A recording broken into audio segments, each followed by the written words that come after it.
20억. 아버지가 평생 땀 흘려 일궈낸 전 재산입니다. 그런데 어느 날 이 돈이 흔적도 없이 사라졌습니다. 더 기막힌 건 우리 가족 모두가 침묵했다는 겁니다. 마치 처음부터 그런 돈은 없었다는 듯이. 출가 외인이니까 시집간 딸이 뭘 알아야 할 게 있어? 저는 평생 가족을 위해 살았습니다. 매주 반찬 해드리고 병원 모시고 누구보다 먼저 달려갔습니다. 그런 제게 돌아온 건 차가운 외면이었습니다.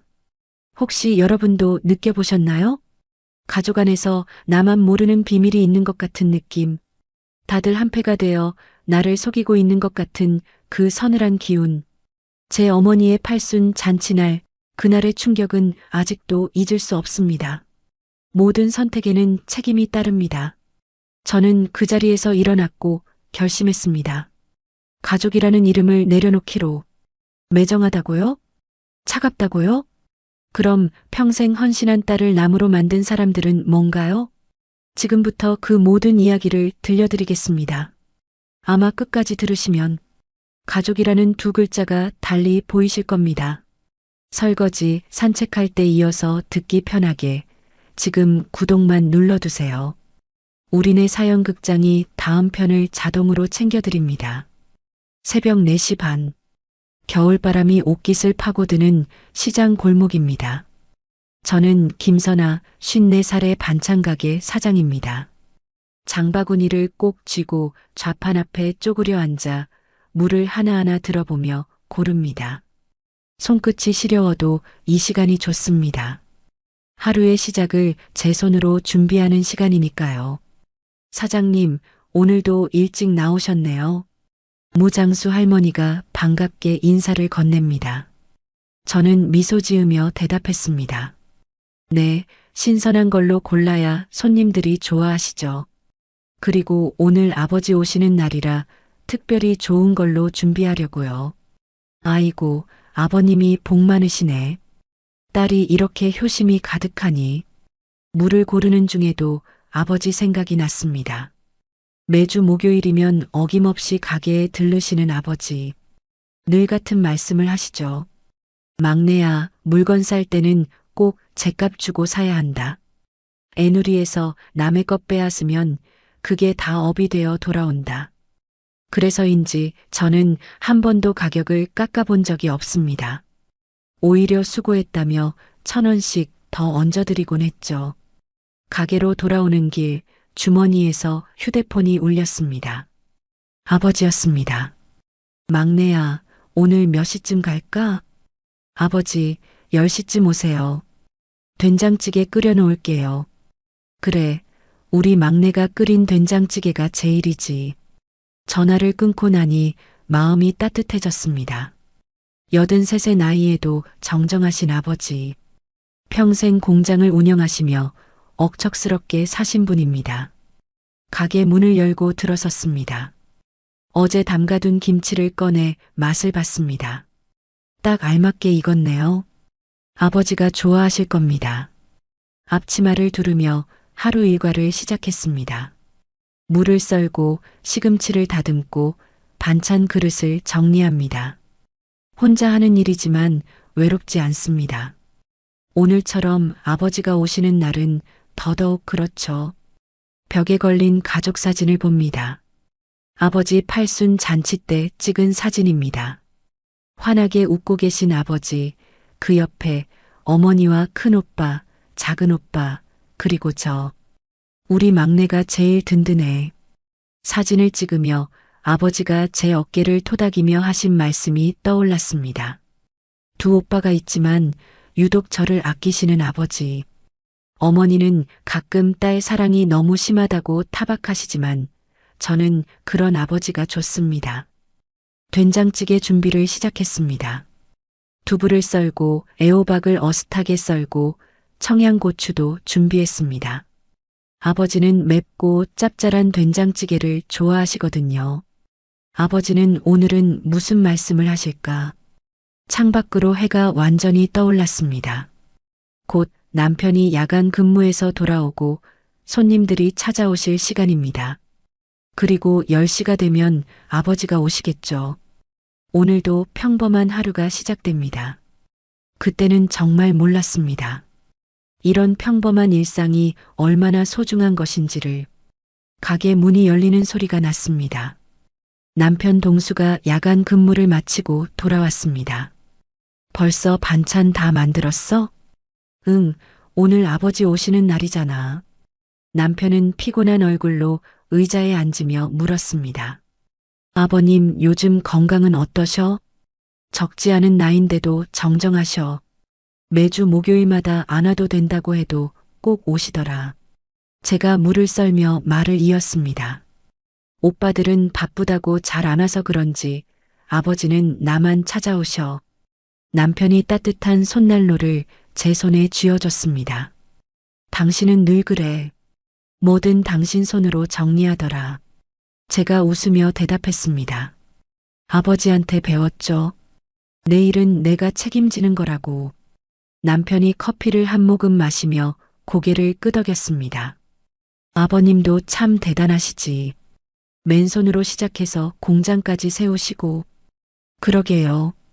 평생 새벽부터 밤까지 일만 하셨어요. 시계를 보니 9시 반이었습니다. 곧 아버지가 오실 시간이었죠. 나 좀 자야겠어. 저녁에 또 근무 나가야 해서. 응, 푹 쉬어요. 남편이 집으로 들어간 뒤 저는 된장찌개 준비를 마저 했습니다.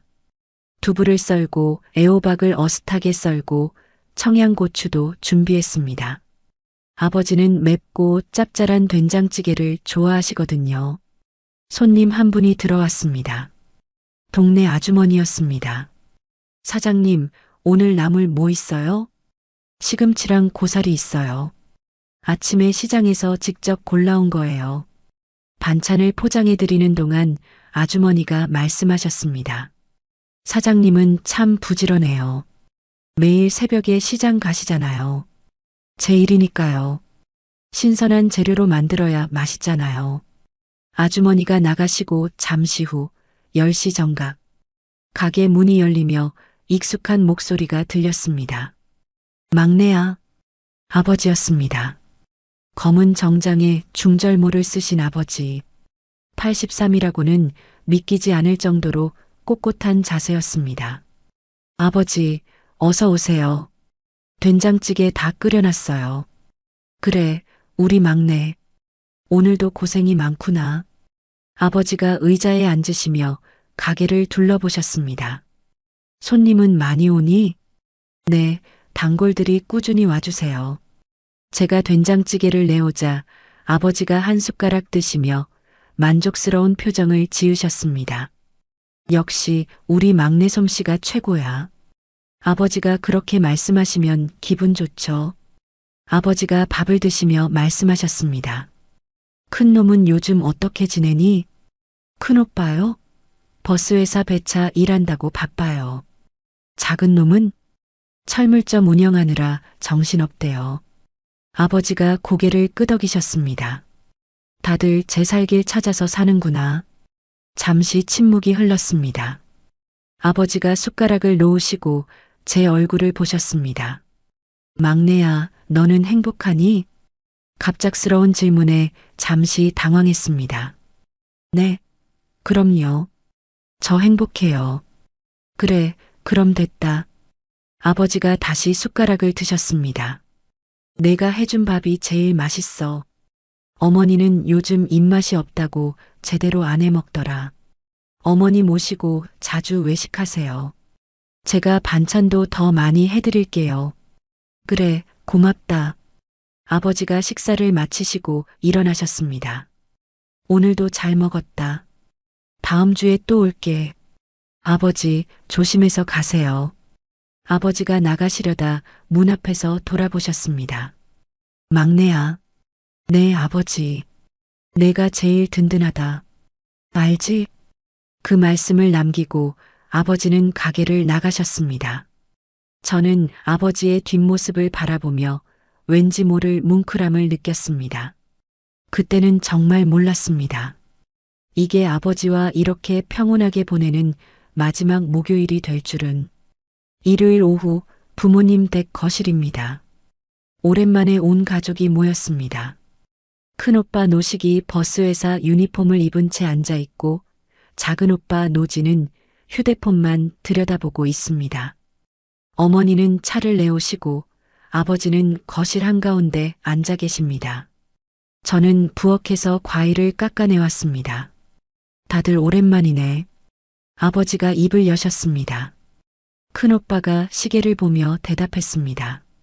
아버지, 저는 1시간만 있다가 가야 해요. 오늘도 야간 배차가 있어서. 나도 가게 때문에 오래 못 있어. 작은 오빠도 거들었습니다. 저는 사과를 내려놓으며 생각했습니다. 3달 만에 가족 모임인데 벌써 갈 생각부터 하다니. 아버지가 헛기침을 하시며 본론을 꺼내셨습니다. 내가 오늘 너희를 부른 건 다름이 아니라 재산 정리한 걸 얘기하려고 한다. 순간 거실이 조용해졌습니다.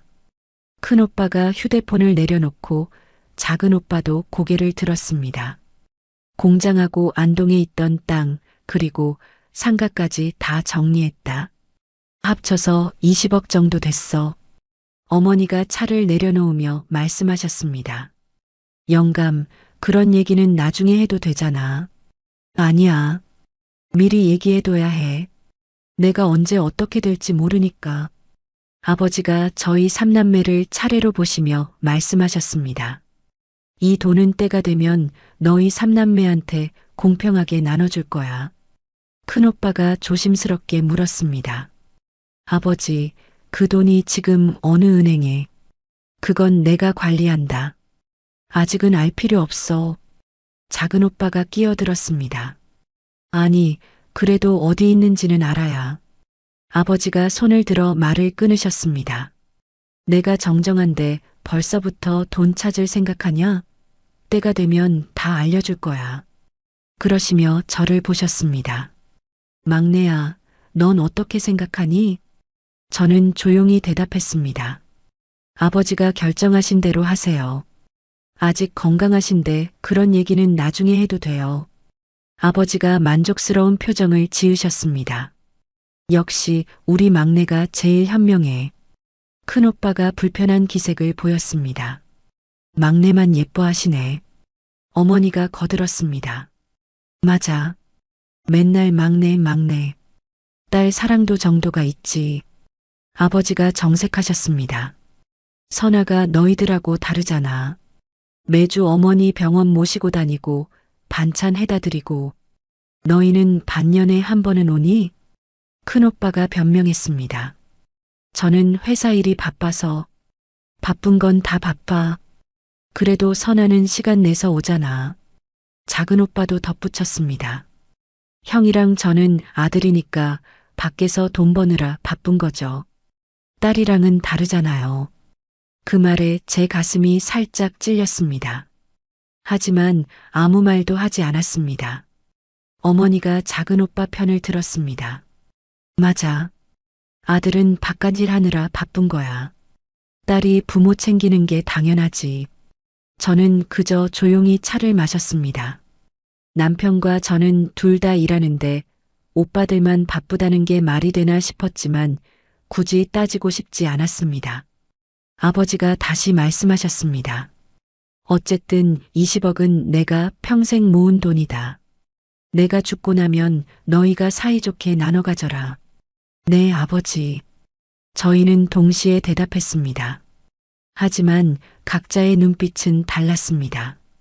오빠들의 눈엔 욕심이, 저는 그저 불편함이 가득했습니다. 가족 모임이 끝나고 집으로 돌아와서 남편에게 오늘 있었던 일을 얘기했습니다. 아버지가 공장이랑 부동산을 다 정리하셨대. 20억 정도가 되었나 봐. 오늘 얘기를 꺼내셨어. 그래. 뭐라고 하셨는데? 삼남매한테 공평하게 나눠준다고. 근데 오빠들 눈빛이 이상하더라. 남편이 한숨을 쉬었습니다. 돈이 크니까 그럴 수도 있지. 당신은 조심해. 뭘 조심해. 아버지가 공평하게 나눠준다고 하셨는데 세상 일이 그렇게 단순하지 않아. 특히 돈 앞에서는. 그때는 남편의 그 말이 무슨 뜻인지 잘 몰랐습니다. 하지만 곧 깨닫게 되겠죠. 돈이 가족을 어떻게 바꿔놓는지를. 화요일 새벽 전화벨 소리에 잠이 깼습니다. 시계를 보니 새벽 4시. 불길한 예감이 들었습니다. 여보세요? 큰오빠의 떨리는 목소리가 들려왔습니다. 막내야, 아버지가 쓰러지셨어. 지금 응급실이야. 순간 온몸에 소름이 돋았습니다. 불과 이틀 전 일요일에 그렇게 정정하셨는데 무슨 일이야?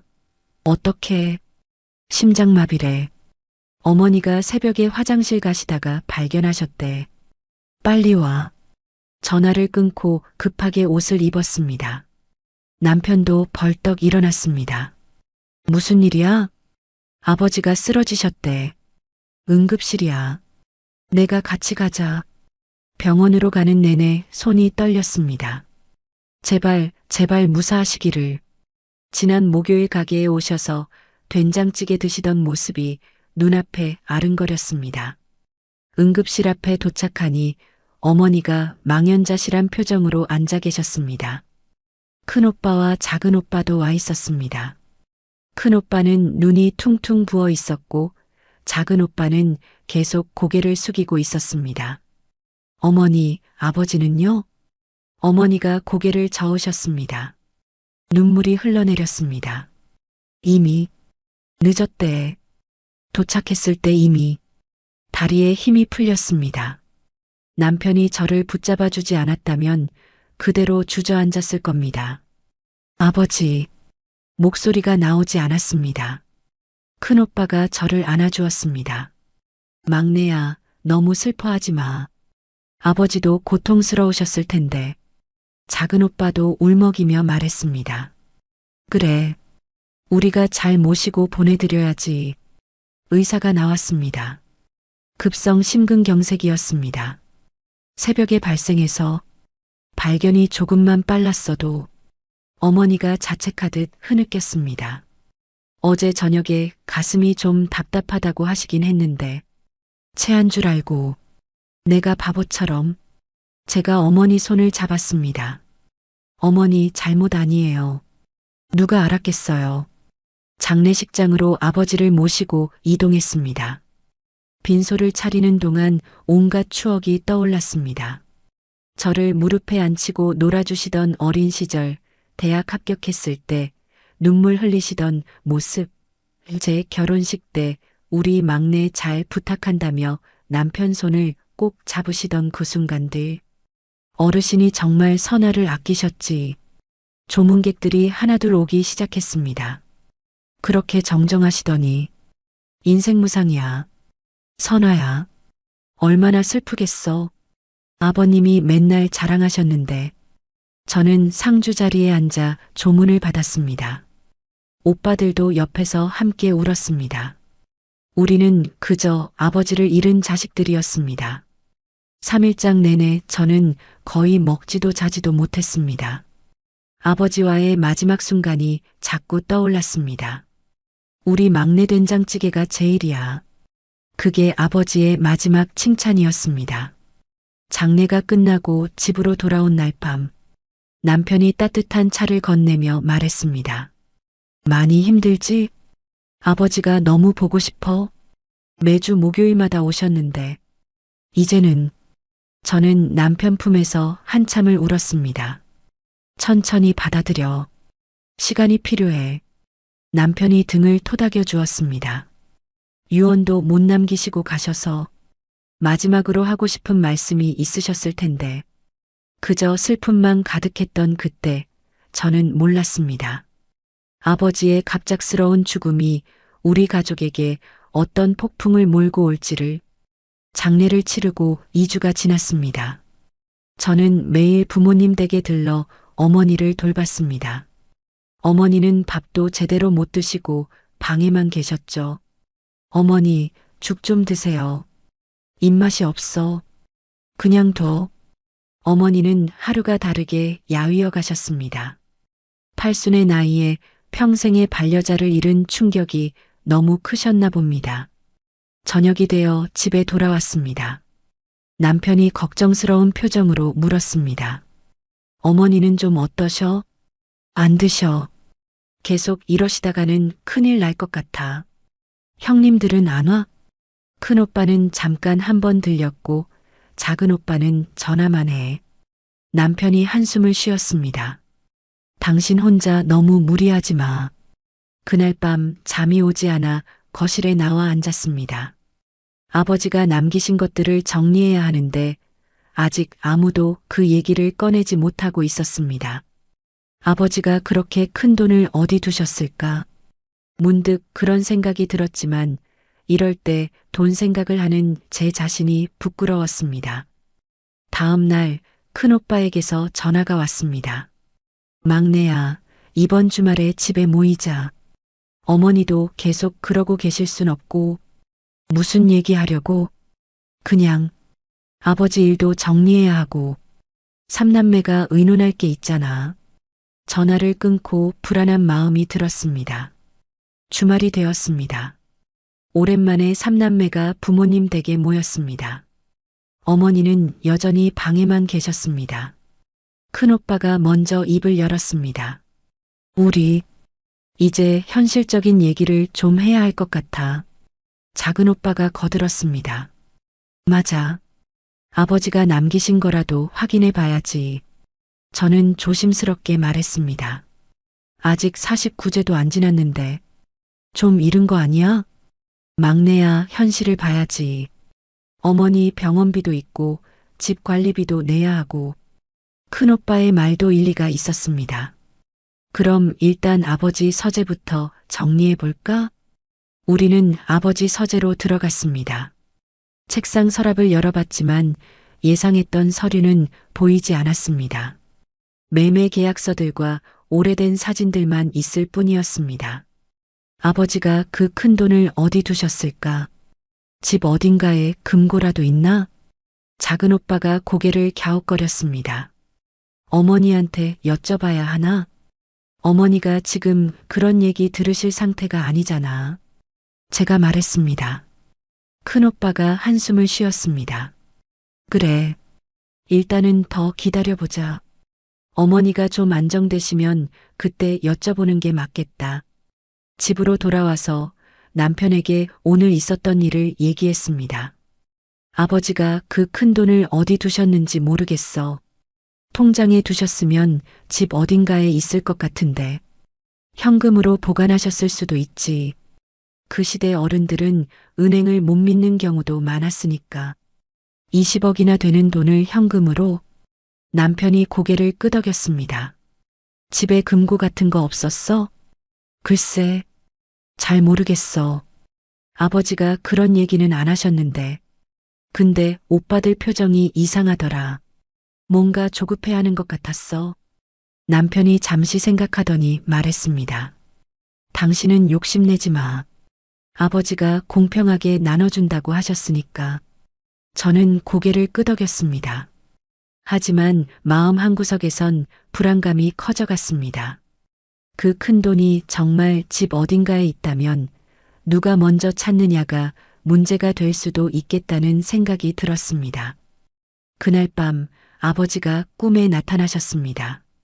막내야, 내가 제일 든든하다. 꿈속에서도 아버지는 그렇게 말씀하셨습니다. 잠에서 깨어나니 베개가 눈물에 젖어 있었습니다. 아버지, 정말 저를 믿으셨나요? 그럼 왜 아무 말씀도 안 하고 가셨어요? 답답한 마음에 잠을 이룰 수 없었습니다. 애도의 시간과 현실적인 문제 사이에서 저는 흔들리고 있었습니다. 49제가 끝나고 며칠이 지났습니다. 우리 삼남매는 다시 부모님 댁에 모였습니다. 이제 정말 아버지가 남기신 걸 찾아봐야 할 것 같아. 큰오빠가 먼저 말을 꺼냈습니다. 맞아.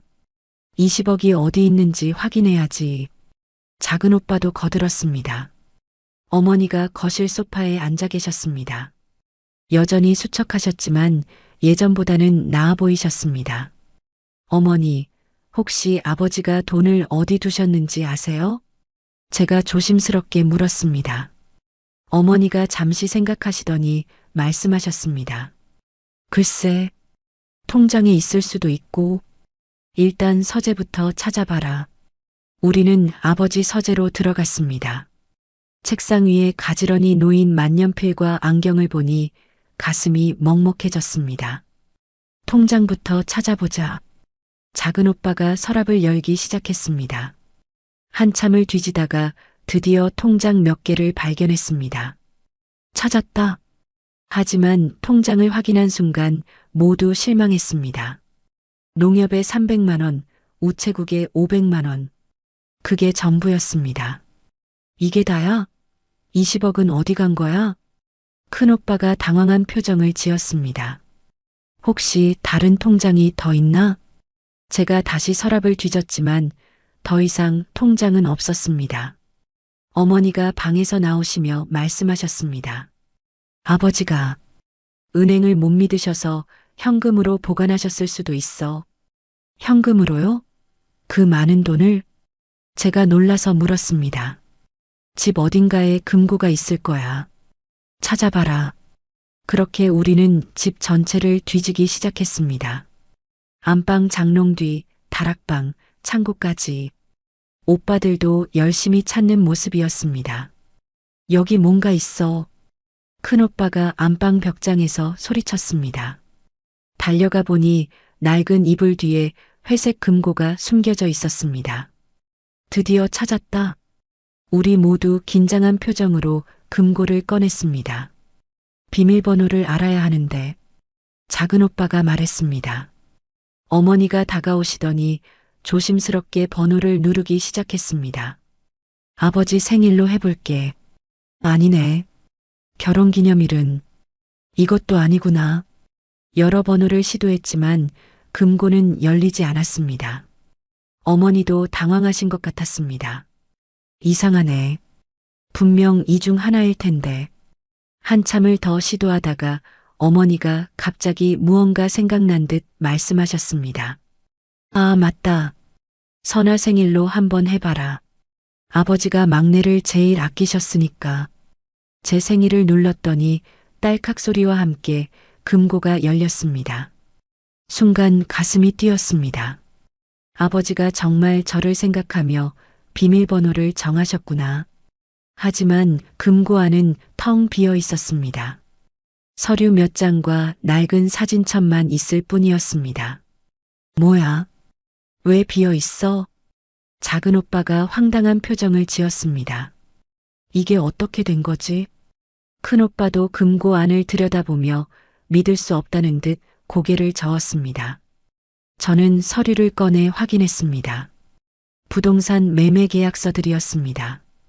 공장과 땅을 팔았다는 증거였지만 돈은 없었습니다. 정말 20억이 맞았네. 근데 돈은 어디 간 거야? 어머니가 한숨을 쉬며 말씀하셨습니다. 아버지가 다른 곳에 옮기셨나 보다.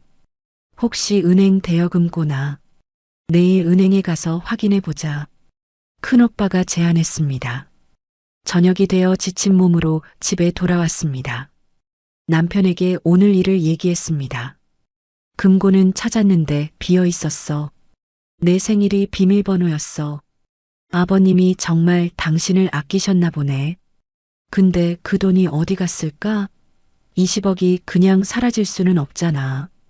남편이 제 어깨를 감싸며 말했습니다. 차근차근 찾아봐. 분명 어딘가에 있을 거야. 그날 밤 저는 금고에서 나온 사진첩을 펼쳐봤습니다. 제가 어릴 때 아버지와 찍은 사진들이었습니다. 아버지가 절 안고 환하게 웃고 계신 사진을 보니 눈물이 났습니다. 아버지, 정말 저를 믿으셨다면 왜 아무 말씀 없이 가셨어요? 금고를 발견한 다음 날 저는 은행을 돌아다니며 아버지 명의의 대여금고가 있는지 확인했습니다. 하지만 어디에도 없었습니다. 저녁 지친 몸으로 집에 돌아왔습니다. 남편이 따뜻한 차를 건네며 제 옆에 앉았습니다. 오늘도 못 찾았어? 응. 은행 5군데나 돌았는데 대여금고는 없대. 남편이 제 어깨를 주물러 주었습니다. 너무 무리하지 마. 당신 요즘 제대로 먹지도 못하잖아. 어떻게 먹겠어? 아버지가 얼마나 힘들게 번 돈인지를 아는데 저는 한숨을 쉬며 베란다로 나갔습니다. 남편도 따라 나왔죠. 겨울밤 차가운 공기가 머리를 맑게 해주었습니다. 당신 기억나? 아버지가 작년에 하신 말씀. 뭔데? 우리 막내가 제일 든든하다고. 그 말씀하실 때 얼마나 자랑스러워 보이셨는지. 저는 고개를 끄덕였습니다. 그래서 더 찾고 싶어. 아버지가 평생 모으신 건데. 남편이 제 손을 잡았습니다. 근데 이상한 건 어머니랑 오빠들 반응이야. 왜? 처음엔 열심히 찾더니 요즘은 좀 시큰둥해. 오늘도 큰오빠한테 전화했더니 바쁘대. 저는 테이블 위에 놓인 노트를 펼쳤습니다. 금고에서 나온 서류들을 정리한 내용이었습니다. 마, 이게 아버지가 팔았던 부동산 목록이야. 공장 8억, 안동 땅 6억, 상가 건물 6억. 정확히 20억이야. 그럼 그 돈이 어디로 갔을까?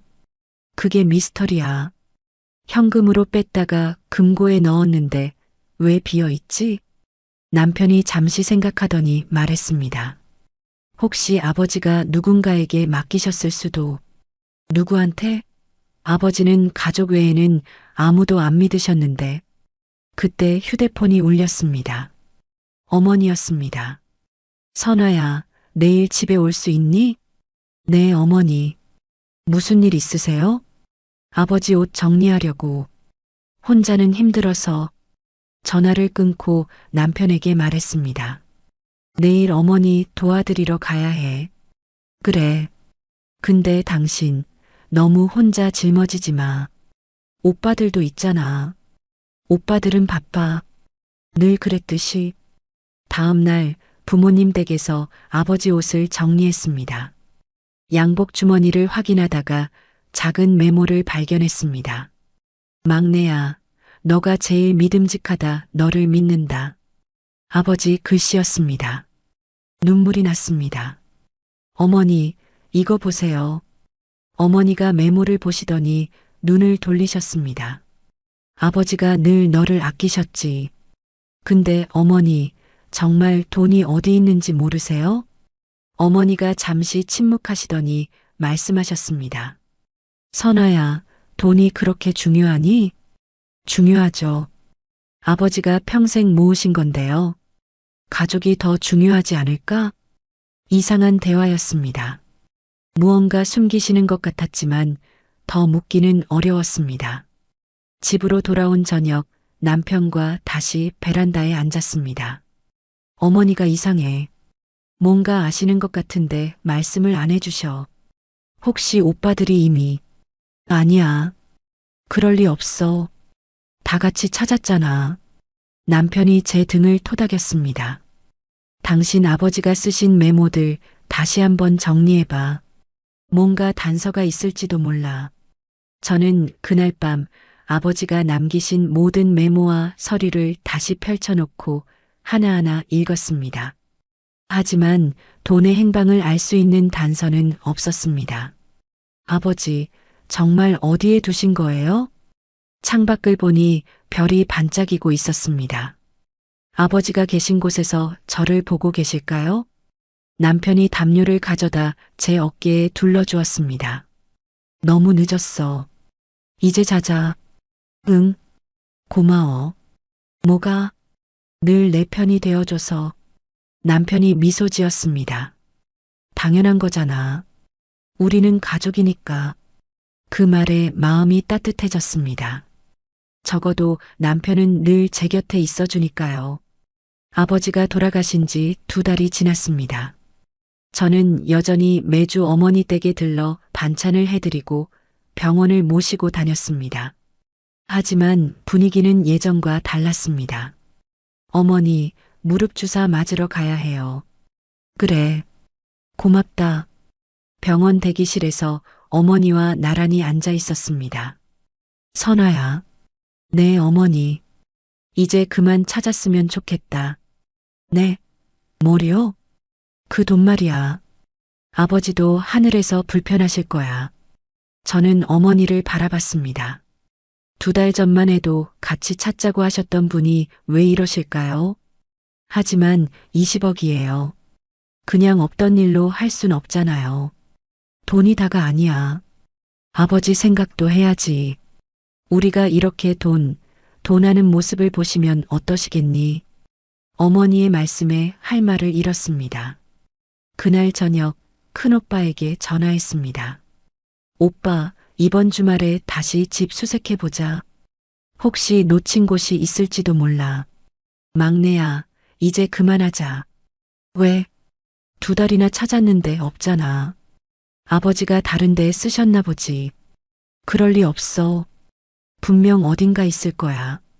큰오빠가 한숨을 쉬었습니다. 너 요즘 돈에 너무 집착하는 것 같아. 보기 안 좋아. 전화를 끊고 허탈함이 밀려왔습니다. 제가 집착하는 걸까요? 아버지가 남기신 걸 찾는 게 그렇게 이상한 일인가요? 다음 날 시장에서 장을 보다가 동네 아주머니를 만났습니다. 선아 씨, 큰오빠 넓은 집으로 이사했다며? 네. 이사요? 어머, 몰랐어? 지난주에 들었는데. 부럽더라고. 가슴이 철렁했습니다. 큰오빠가 넓은 집을 살 형편이 될 리가 없거든요. 며칠 후 작은오빠 철물점에 들렀습니다. 가게가 확장 공사 중이었습니다. 오빠 가게 넓히는구나? 응, 옆 가게까지 샀어. 돈이 많이 들었겠네? 뭐? 대출 받았지. 작은오빠의 눈이 흔들리는 걸 봤습니다. 하지만 더 묻지 못했습니다.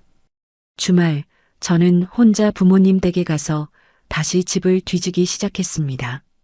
곳간, 다락방, 심지어 마당 구석까지 살폈습니다. 뭐하니? 어머니가 뒤에서 물으셨습니다. 혹시 놓친 곳이 있나 해서요. 선아야, 이제 정말 그만해라. 어머니, 20억이에요. 어떻게 그만둬요? 어머니가 갑자기 화를 내셨습니다. 넌 그렇게 돈이 중요하니? 아버지 체면도 생각해야지. 체면이요? 아버지가 남기신 걸 찾는 게 왜 체면을 깎는 일이에요?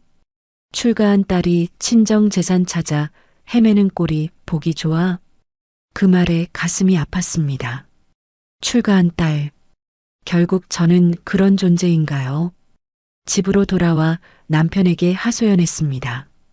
큰오빠는 집을 샀대. 작은오빠는 가게를 확장했고, 근데 나한테는 돈 찾지 말래. 남편이 심각한 표정을 지었습니다. 뭔가 이상하긴 하네. 갑자기 돈이 생긴 것처럼. 그치? 나도 그 생각했어. 하지만 확증은 없잖아. 섣불리 의심하면 안 돼. 그날 밤 저는 잠을 이룰 수 없었습니다. 머릿속에 온갖 생각이 스쳐 지나갔습니다. 혹시 오빠들이 먼저 찾은 걸까? 아니면 어머니가 아시는 걸까? 하지만 그럴 리 없다고 스스로를 다독였습니다. 가족인데 그럴 리 없다고. 며칠 후 어머니에게서 전화가 왔습니다. 선아야, 이번 주는 반찬 가져오지 마라. 네? 왜요? 그냥 좀 쉬고 싶어. 어머니, 제가 뭐 잘못했어요? 아니, 그냥 좀 혼자 있고 싶다. 전화를 끊고 눈물이 났습니다. 어머니마저 저를 밀어내시는 것 같았습니다. 남편이 퇴근하고 제 얼굴을 보더니 물었습니다. 무슨 일 있었어? 어머니가 반찬 가져오지 말래. 남편이 저를 안아주었습니다. 너무 상처받지 마. 어머니도 힘드신가 보다. 난 그냥 아버지가 남기신 걸 찾고 싶을 뿐인데 왜 다들 날 이상하게 봐? 당신은 잘못한 게 없어. 당연한 걸 하는 거야.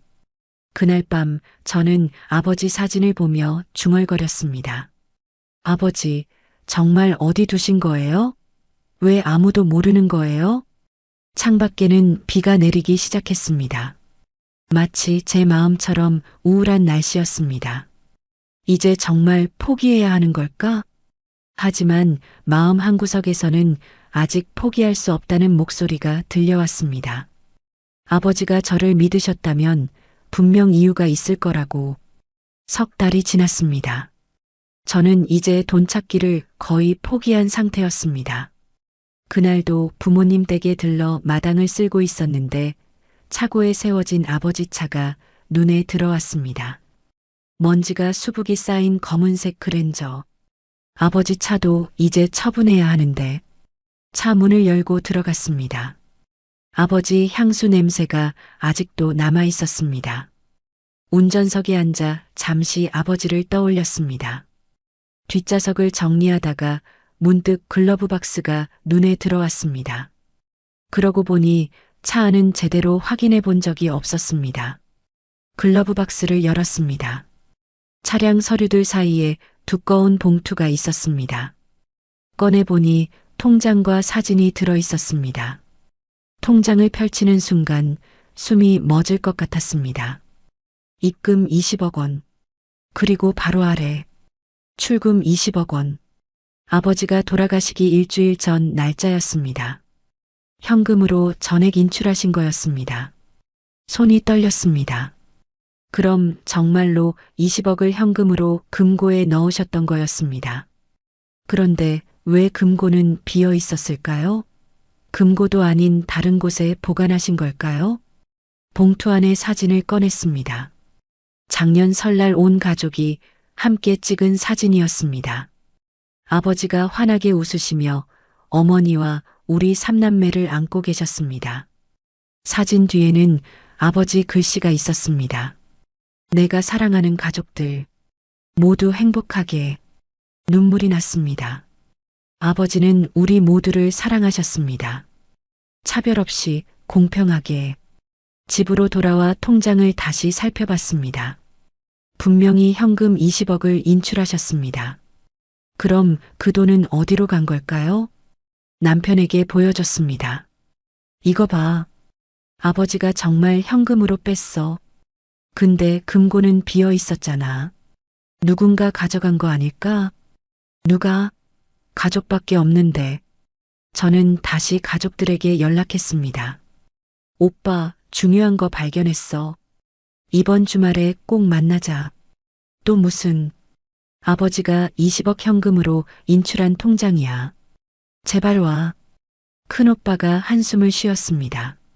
알겠어. 작은 오빠와 어머니에게도 같은 말을 전했습니다. 주말, 오랜만에 온 가족이 모였습니다. 저는 통장을 테이블에 올려놓았습니다. 이거 보세요. 아버지가 돌아가시기 일주일 전에 20억을 현금으로 인출하셨어요. 모두 통장을 들여다봤습니다. 그럼 그 돈이 어디 있는 거야? 큰오빠가 물었습니다. 그게 미스터리예요. 금고는 비어 있었잖아요. 작은 오빠가 말했습니다. 혹시 아버지가 다른 곳에? 어머니가 갑자기 일어나셨습니다. 그만, 이제 그만 좀 해라. 어머니? 선아야, 넌 왜 이렇게 돈에 집착하니? 아버지 돌아가신 지가 언젠데. 집착이 아니에요. 20억이 사라졌는데 어떻게? 됐어. 더 이상 듣고 싶지 않아. 어머니가 방으로 들어가셨습니다. 큰오빠가 저를 보며 말했습니다. 막내야, 어머니 말이 맞아. 이제 그만하자. 오빠도 이상하지 않아? 20억이 그냥 사라질 수가 있어? 어쩌면 아버지가 어디 기부하셨을 수도. 기부? 가족한테 말도 없이? 작은 오빠도 거들었습니다. 그만해. 다음 주가 어머니 팔순인데 분위기 망치지 마. 저는 통장과 가족 사진을 움켜쥐었습니다. 이 사진 봐. 아버지가 우리 모두를 사랑하셨어. 공평하게 나눠주려고 하셨을 거야. 그래서 뭐 어쩌자고. 큰오빠의 차가운 말에 할 말을 잃었습니다. 그날 저녁 남편과 함께 사진을 보며 울었습니다. 아버지는 분명 우리 모두를 위해 준비하셨을 텐데 왜 아무도 모르는 거지? 혹시 정말 누군가 알고 있는데 숨기는 거면 그럴 리 없어. 가족인데 하지만 마음 한구석에는 의심이 자라나고 있었습니다. 며칠 후 어머니 팔순잔치 준비를 도우러 갔습니다. 어머니는 여전히 저를 차갑게 대하셨습니다. 어머니, 진짜 마지막으로 한 번만 물어볼게요. 그 돈 어디 있는지 정말 모르세요? 어머니가 저를 쏘아보셨습니다. 선아야, 너는 그렇게 돈이 그립니까? 아버지보다 돈이 더 중요해? 그게 아니라, 팔순잔치 때도 그 얘기할 거야? 아니에요. 그냥, 궁금해서요. 어머니가 돌아서시며 중얼거리셨습니다. 알면 뭐하게. 어차피, 네, 아무것도 아니야. 가서 음식이나 준비해. 뭔가 결정적인 순간이 다가오고 있다는 예감이 들었습니다. 어머니 팔순잔치 3일 전이었습니다. 저는 잔치 준비를 도우러 부모님 댁에 갔습니다. 현관문을 열고 들어서는데 거실에서 오빠들과 어머니의 목소리가 들렸습니다. 선아가 계속 그러면 어떡해요?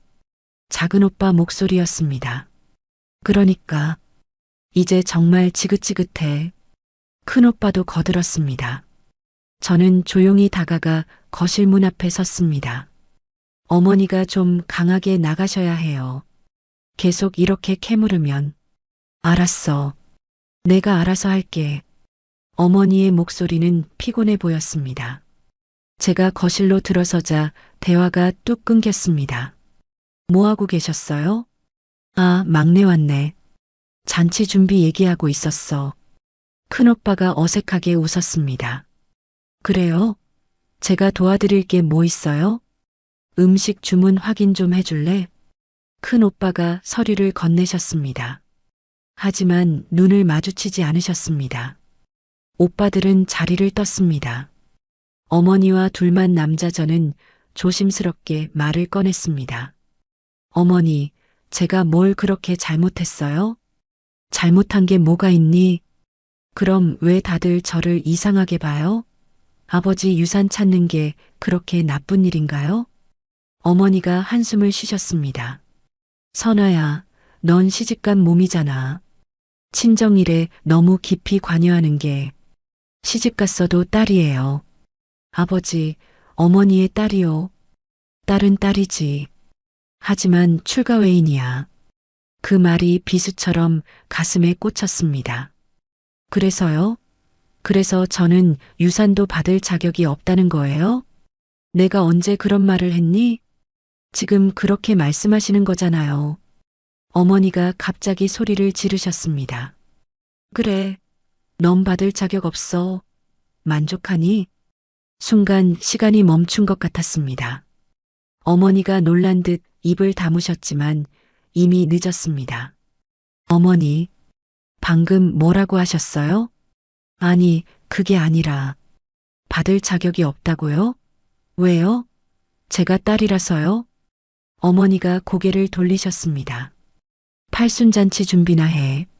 손님들 오실 거야. 저는 떨리는 손으로 주문서를 내려놓았습니다. 어머니, 혹시 이미 아세요? 그 돈이 어디 있는지. 무슨 소리야? 아니면 오빠들이 알아요? 다들 뭔가 숨기는 것 같은데. 어머니가 벌떡 일어나셨습니다. 너 지금 가족을 의심하는 거니? 의심이 아니라 궁금한 거예요. 왜 다들 저한테만 그만하라고 해요? 너가 너무 집착하니 그렇지. 집착한다는 말에 눈물이 핑 돌았습니다. 평생 부모님 곁을 지킨 제가 집착한 거라니요. 집으로 돌아와 남편에게 오늘 있었던 일을 얘기했습니다. 어머니가 그렇게 말씀하셨다고? 응, 받을 자격 없대. 딸은 남편이 제 손을 꼭 잡았습니다. 너무 상처받지 마. 어르신들 사고가 그럴 수 있지. 근데 정말 이상해. 다들 뭔가 알면서 숨기는 것 같아. 팔순잔치 끝나고 차분하게 얘기해봐. 다음 날 잔치 준비를 마저 도우러 갔습니다. 큰오빠가 저를 불렀습니다. 막내야, 잔치 때는 그 얘기 꺼내지 마. 무슨 얘기요? 돈 얘기. 손님들 앞에서 창피하게. 오빠는 이상하지 않아요? 20억이 사라졌는데? 큰오빠가 제 어깨를 잡았습니다. 선아야, 제발. 엄마 팔순이야. 하루만 참아. 오빠는 정말 몰라요? 그 돈이 어디 있는지. 큰오빠의 눈이 흔들렸습니다. 하지만 곧 고개를 저었습니다. 모르니까 안 찾지. 거짓말 같았습니다. 하지만 증거는 없었습니다. 잔치 전날 밤 저는 아버지가 찾은 통장과 가족 사진을 다시 꺼내봤습니다. 아버지, 정말 모두를 위해 준비하신 거 맞죠? 그럼 왜 저만 모르는 거예요? 내일이 어머니 팔순잔치입니다. 축하해야 할 날인데 마음이 무겁기만 했습니다. 내일은 아무 일 없이 지나갔으면. 하지만 왠지 폭풍 전야 같은 불안감이 엄습했습니다. 어머니 팔순잔치 당일입니다. 호텔 연회장에는 친척들과 어머니 친구분들이 가득 모였습니다. 저는 새벽부터 나와 음식을 확인하고 자리를 안내했습니다. 오빠들은 손님 맞이에 바빴습니다. 아이고, 선아야. 너희 어머니는 복도 많으시네. 딸이 이렇게 살뜰하니. 친척 어른이 칭찬하셨지만 마음이 무거웠습니다. 잔치가 무르익었습니다. 어머니는 한복을 곱게 차려입고 손님들의 축하를 받으셨습니다. 저도 억지로 미소를 지으며 자리를 지켰습니다. 식사가 끝나고 다과 시간이 되었습니다. 친척 어른 한 분이 말씀하셨습니다. 그나저나 형님이 생전에 재산 정리 다 해두셨다면서 자식들 고생 안 시키려고. 순간 좌중이 조용해졌습니다. 큰오빠가 재빨리 대답했습니다. 네, 아버지가 미리 정리하셨죠. 얼마나 되던가. 상당했다고 들었는데.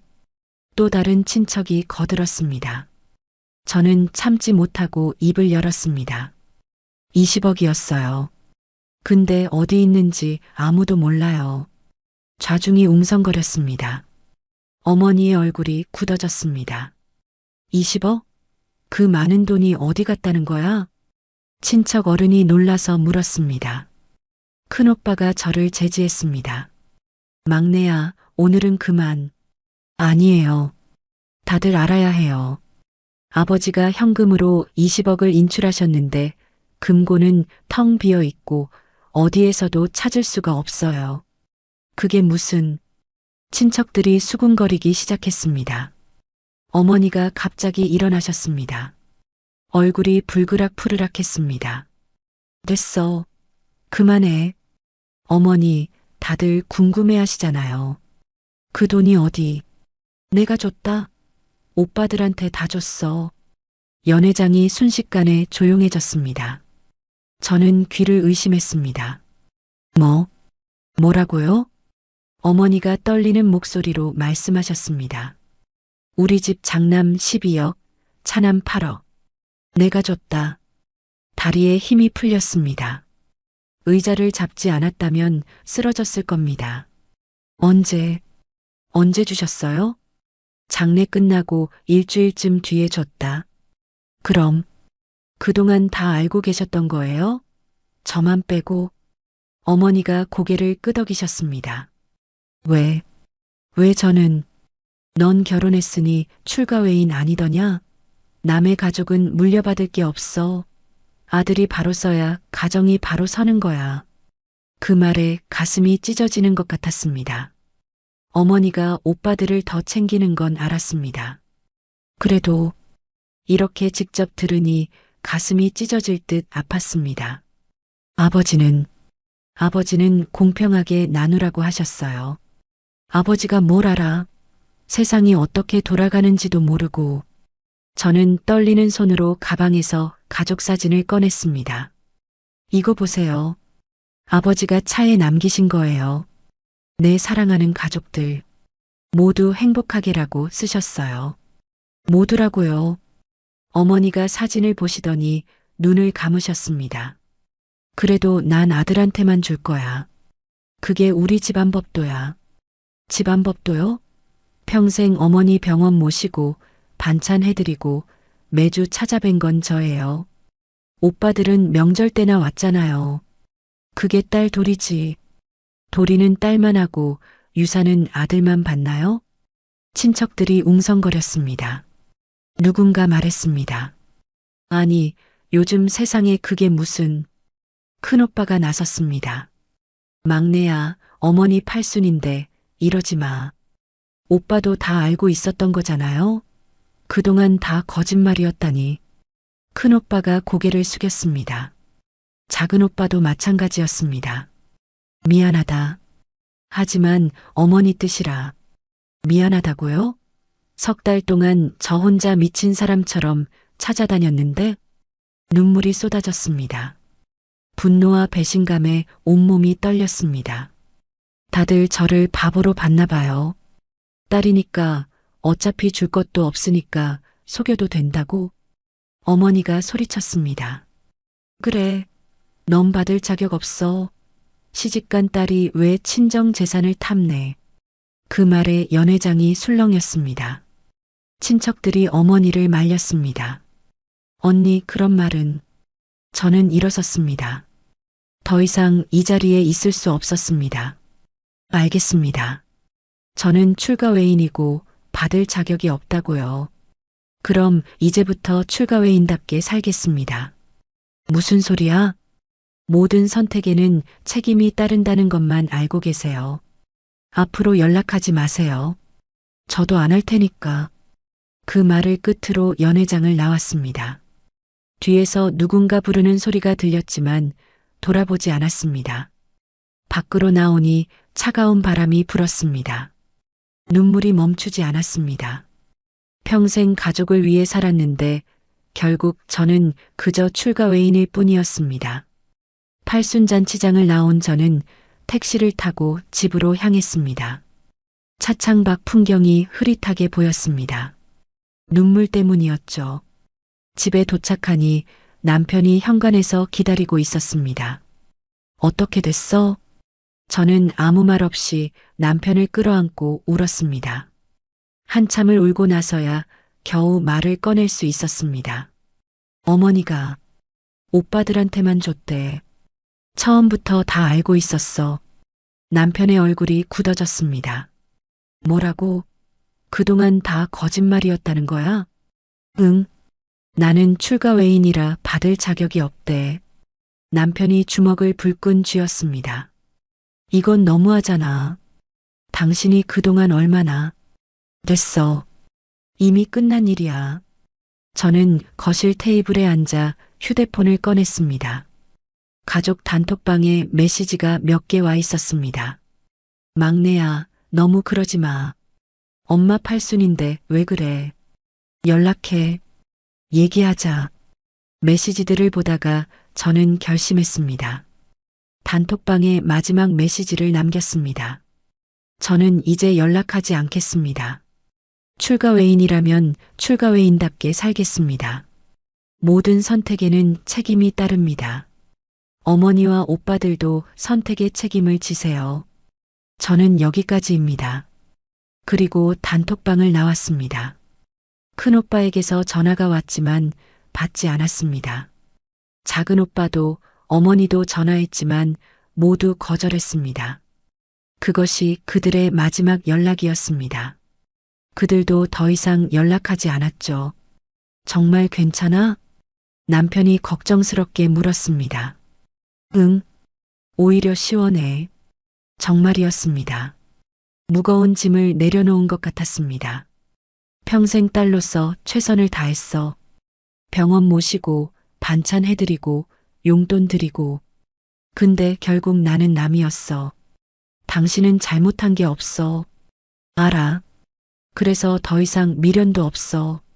다음 날 아침 전화벨이 울렸습니다. 모르는 번호였습니다. 여보세요? 아가씨? 저예요. 새언니의 목소리였습니다. 무슨 일이세요?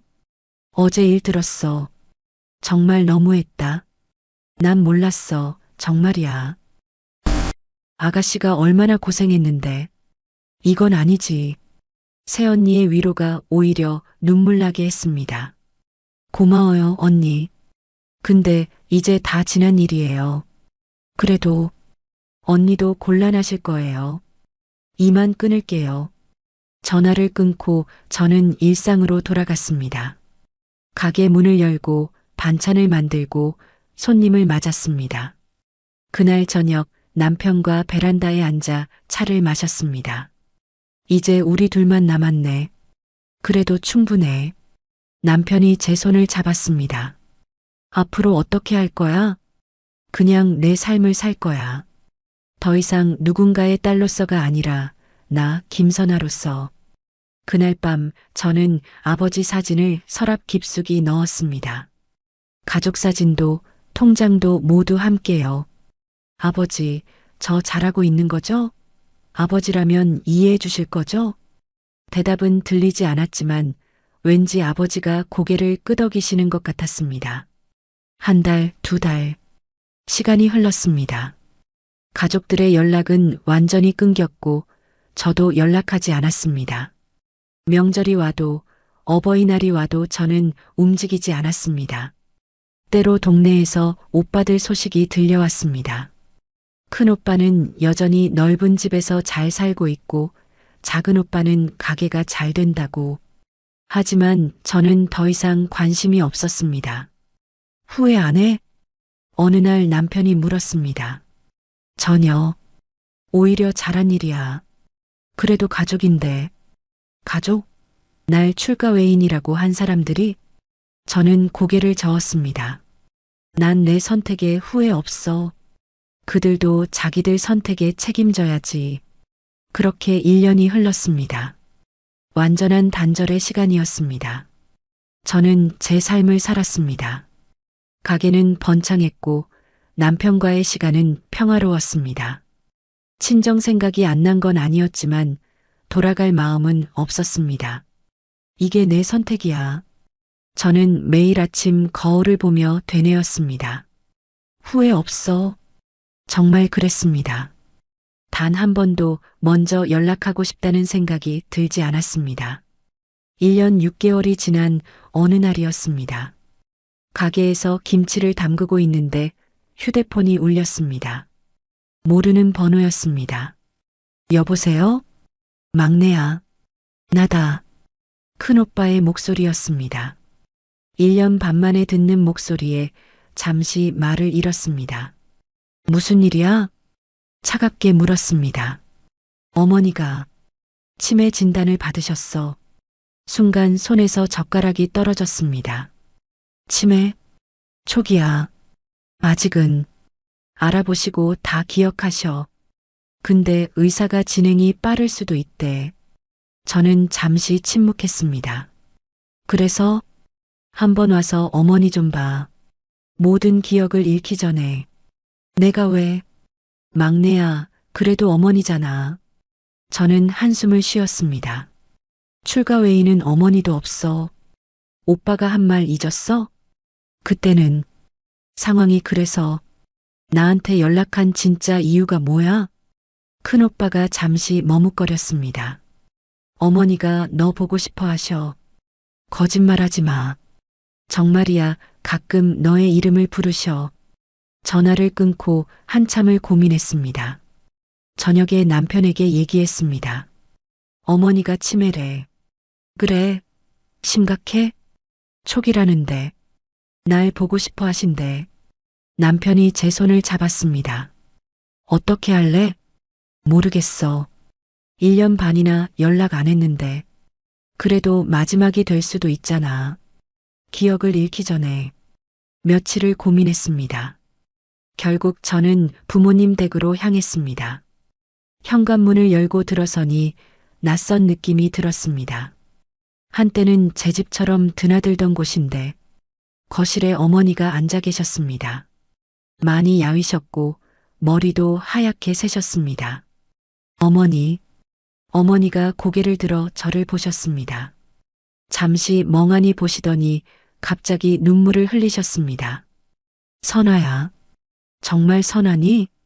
네, 저예요. 어머니가 떨리는 손을 뻗으셨지만 저는 움직이지 않았습니다. 큰오빠가 옆에서 말했습니다. 어머니가 많이 기다리셨어. 작은 오빠도 거들었습니다. 그래, 너 얘기 많이 하셨어.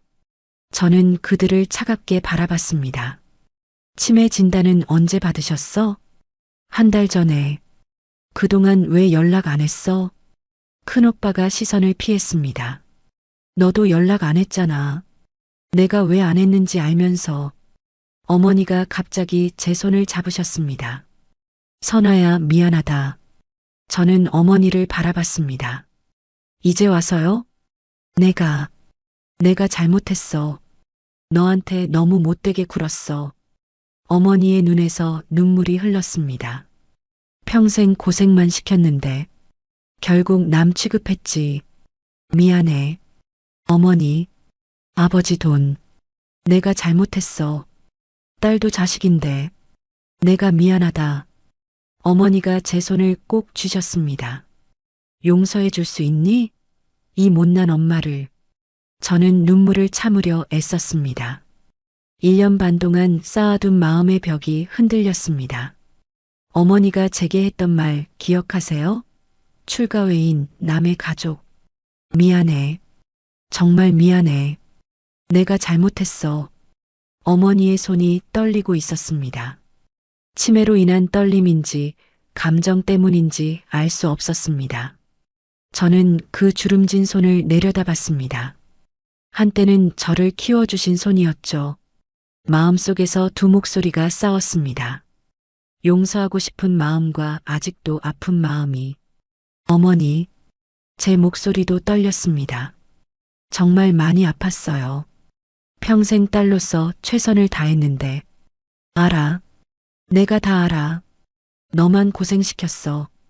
큰오빠가 끼어들었습니다. 막내야, 어머니가 진심으로 사과하시잖아.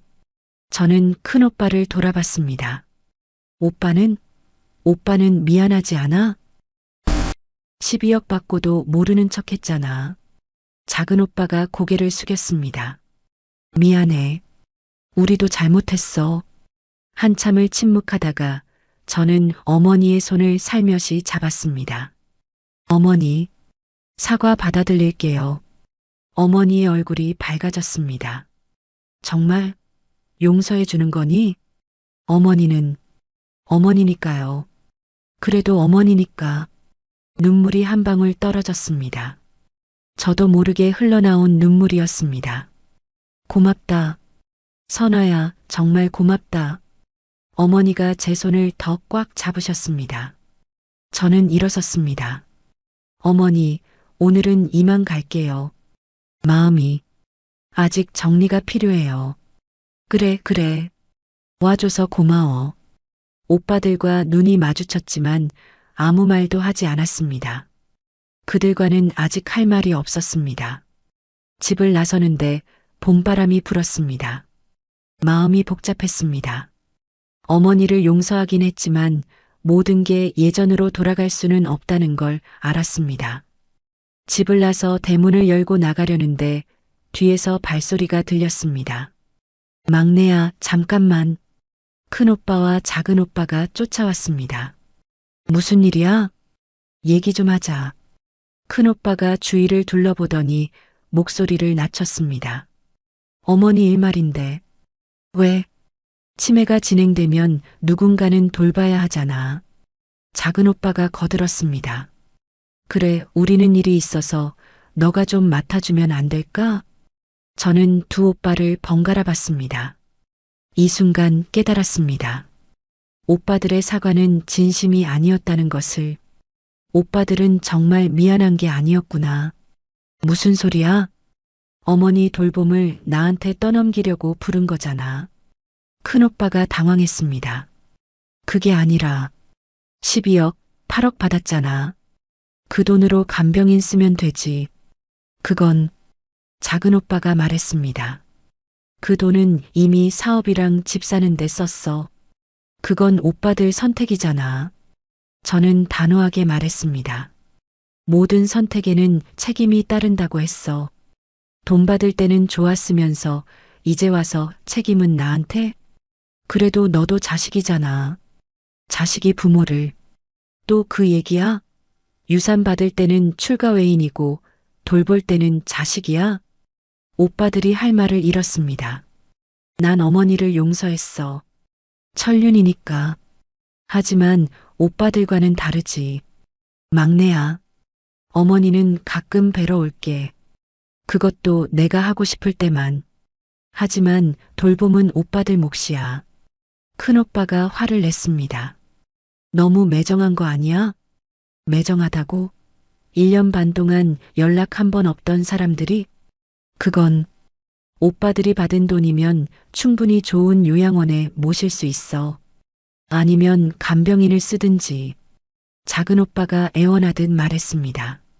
제발 막내야. 어머니가 불쌍하지도 않니? 불쌍하지. 그래서 용서한 거야. 하지만 내 인생을 또 희생할 순 없어. 저는 오빠들에게 등을 돌렸습니다. 20억의 무게를 이제 오빠들이 느껴봐. 너 정말 이럴 거야? 큰오빠의 목소리에 분노가 담겼습니다. 저는 돌아보지 않고 대답했습니다. 오빠들이 먼저 그랬잖아. 나를 가족에서 제외시켰잖아. 그대로 걸어갔습니다. 뒤에서 오빠들이 뭐라고 소리쳤지만 듣지 않았습니다. 집에 돌아와 남편에게 오늘 일을 얘기했습니다. 오빠들이 어머니 돌봄을 부탁했어. 그래서 거절했어.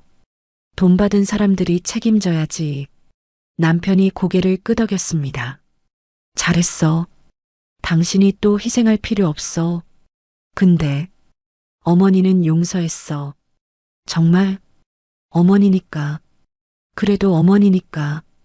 가끔은 뵈러 갈 거야. 남편이 제 손을 잡았습니다. 그 정도면 충분해. 당신은 이미 충분히 잘했어. 다음 날 새언니에게서 전화가 왔습니다. 선아야, 어제 일 들었어. 네, 언니. 잘했어. 나라도 그랬을 거야. 받을 땐 받고 이제 와서 돌보라는 게 말이 돼? 선아가 죄책감 느낄 필요 없어. 충분히 했어. 새언니의 말에 마음이 조금 가벼워졌습니다. 한 달이 지났습니다. 저는 어머니를 한번 찾아뵀습니다. 과일을 깎아드리고 좋아하시는 떡을 사갔습니다. 선아야, 와줘서 고마워. 가끔 올게요, 어머니. 어머니는 제 손을 잡고 한참을 우셨습니다. 내가 정말 나쁜 엄마였어. 이제 그만 잊으세요. 지난 일이에요. 집을 나오니 오빠들이 기다리고 있었습니다. 앞으로도 가끔 올 거야? 어머니 뵈러는 올게. 하지만 그뿐이야. 간병은 오빠들이 알아서 해.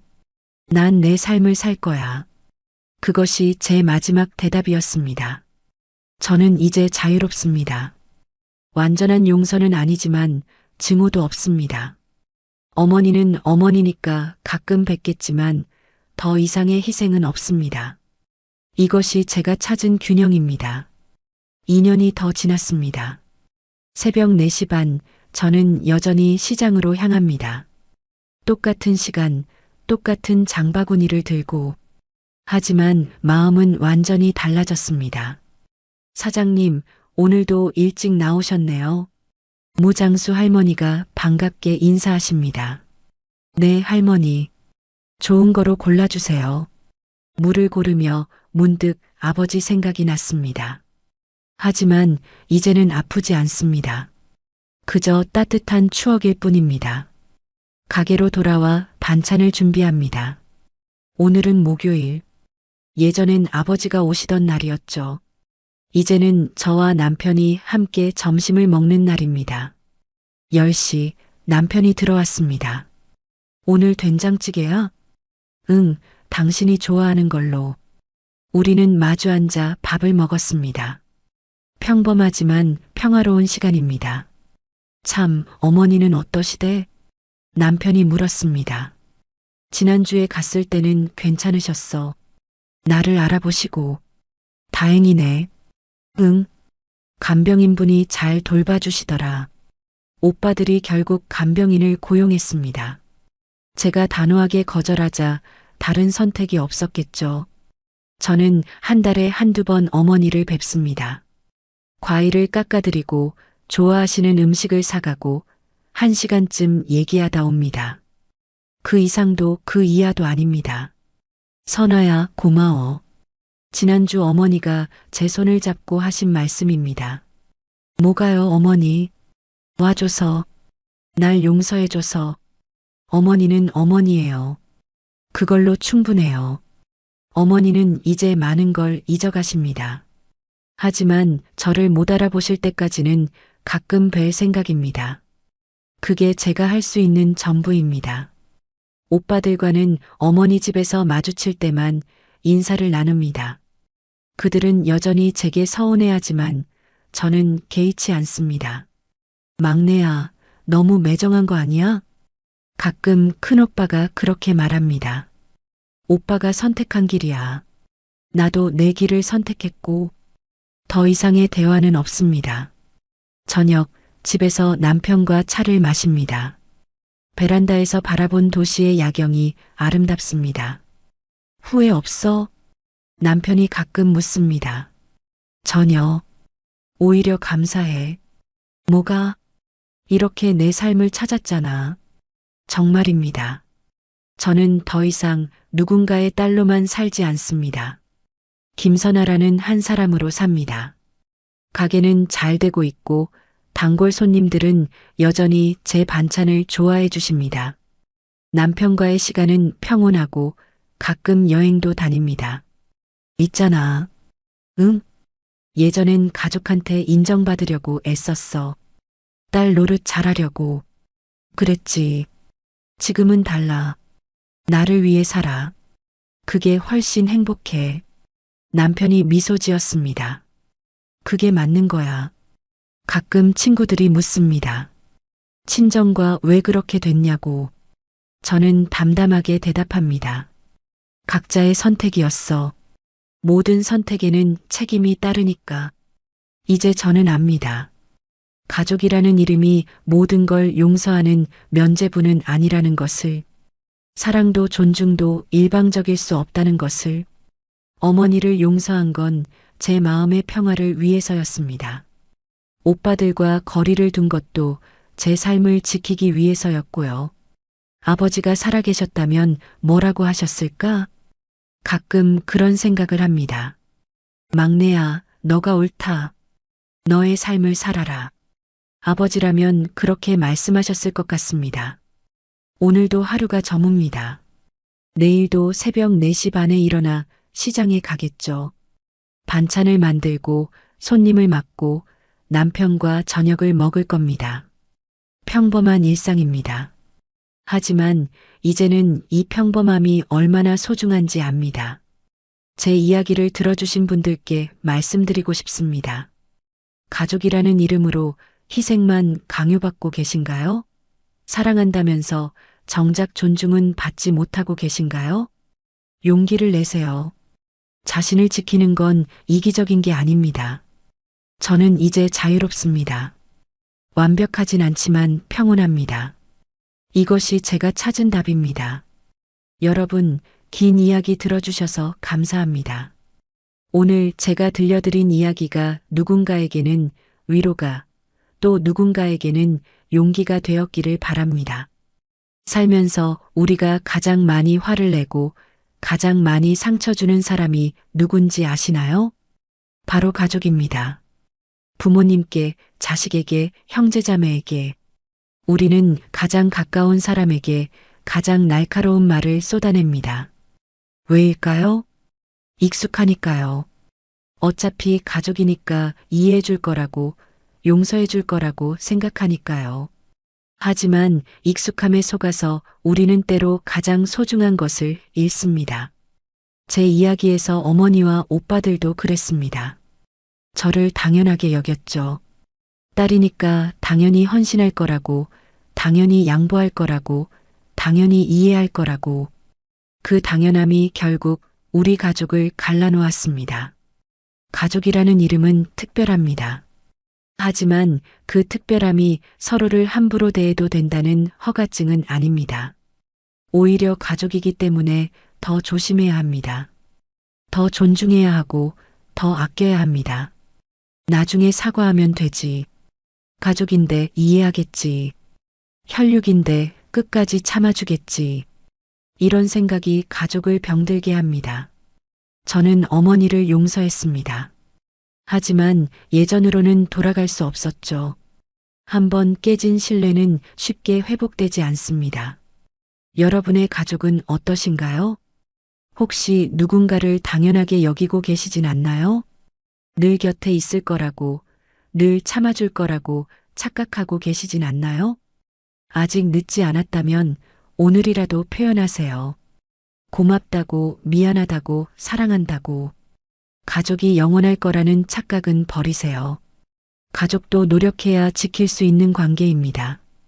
그리고 만약 여러분이 저처럼 가족 안에서 희생만 강요받고 계신다면 용기를 내세요. 자신을 지키는 것은 가족을 배신하는 게 아닙니다. 건강한 경계를 만드는 것입니다. 모든 선택에는 책임이 따릅니다. 가족을 선택하는 것도 자신을 선택하는 것도 모두 여러분의 몫입니다. 다만 어떤 선택을 하든 후회 없는 선택이기를 바랍니다. 저는 제 선택을 후회하지 않습니다. 비록 완벽하지 않지만 저는 지금 평온합니다. 여러분도 여러분만의 평온을 찾으시길 바랍니다. 오늘 이야기가 마음에 남으셨다면 구독과 알림으로 다음 만남을 예약해 두세요. 우리네 사연 극장이 다시 찾아갑니다. 그리고 오늘 이야기를 듣고 느낀 감정과 생각을 댓글로 소통해 주세요.